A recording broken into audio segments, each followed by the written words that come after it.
My name is Stephen Austin. I want to start a colony in Taos. You may, as long as you become Mexican citizens and members of the Roman Catholic Church. Between 1821 and 1827, 279 families moved here. They were known as the Old 300. The families had to be hardworking and did not drink. I quote, "You will be astonished to see all our houses with no other fencing than a wooden pin or a door of latch." The success of Austin's colony attracted many land speculators and settlers to Texas from the U.S. By 1830, the population had swelled to about 30,000, with Americans outnumbering the Tejanos 6-1. As more and more Americans settled in Texas, tension rose between the Tejanos. The Americans were used to governing themselves, and they resented being under Mexican laws. Most Americans did not speak Spanish. They were unhappy about all official documents being in Spanish. Slave owners were also upset when Mexico outlawed slavery. Please let there be slaves in Mexico. The Tejanos thought that the Americans were superior and deserved special privileges. The Mexican government sent an official to Texas to investigate the tensions. He was not happy about what he saw. I am warning you, take timely measures. Texas could throw this whole nation to a revolution. His advice turned out to be right. Responding to the warnings, the Mexican government cracked down on Texas. First, it closed the state to further American immigration. Then it required Texas to pay taxes for the first time. To enforce these new laws, the government sent more Mexican troops to Texas. These actions caused angry protests. Some Texans even talked about separating from Mexico. Most, however, listened to Austin, where he was loyal to Mexico. In 1833, Austin set out for Mexico with a petition. This document listed reforms supported by both American and Taos. The most important request was that Texas became a self-governing state with Mexico. In Mexico City, Austin met General Eugenio Lopez de Santa Anna, the Mexican president. At first, the general agreed to most of the reforms in Austin's petition, but the Santa Anna learned of a letter Austin had written. The letter said that if the changes weren't approved, Austin would support breaking away from Mexican rule. This was rebellion. The general had Austin jailed for an entire year. The Texans were furious and ready to rebel.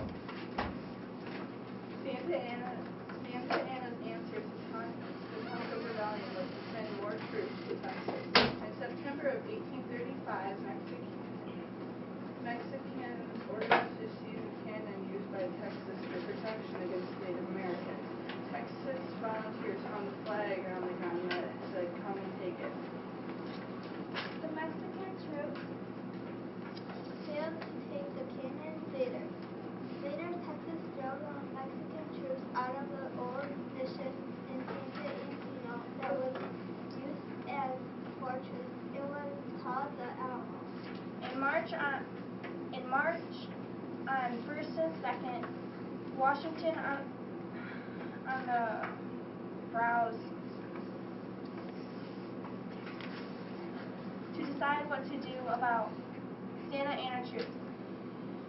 They believed they could do only one thing: to declare Texas a free state and independent republic. Sam Houston, the only man at the meeting with military experience, was placed in command of the Texas Army. Texas Army hardly existed at the moment. There were two small forces ready to stand up to Santa Anna troops. One was a company of 920 men, led by James Prince, stationed at Goliad. The next was a company of 183 volunteers at the Alamo. This troop was headed by William Travis. This small force included such famous frontiersmen as Davy Crockett and Jim Bowie. In addition, Juan Segan led a band of 25 Tejanos in support of the revolt. On February 23rd, 1836, Santa Anna's men surrounded San Antonio. Then the next day, Mexicans began their siege of the Alamo. Because Juan Segan spoke Spanish, he was chosen to carry the place through enemy lines. Segan got the message through two other Texas defenders. When he returned, the Alamo was in flames. The Battle of the Alamo went for 12 violent days.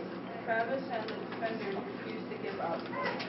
On the 13th day, the Santa Anna ordered the hail of cannons and guns fire on the Alamo. Then suddenly it became strangely quiet. The Texans had run out of ammunition. At the end of the day, all but 5 Texans were dead. The Battle of the Alamo was over. Those who didn't die were executed at Santa Anna. First and third Alamo, 183 Alamo defenders died. A few women and children were not killed. Susanna Dickinson, one of the survivors who was ordered by Santa Anna to tell the story of the Alamo, was the other Texans. Would you like to hear a story? Santa Anna would discourage more rebellion. The slaughter at the Alamo shocked Texans and showed them how hard they had come to fight for their freedom from Mexico.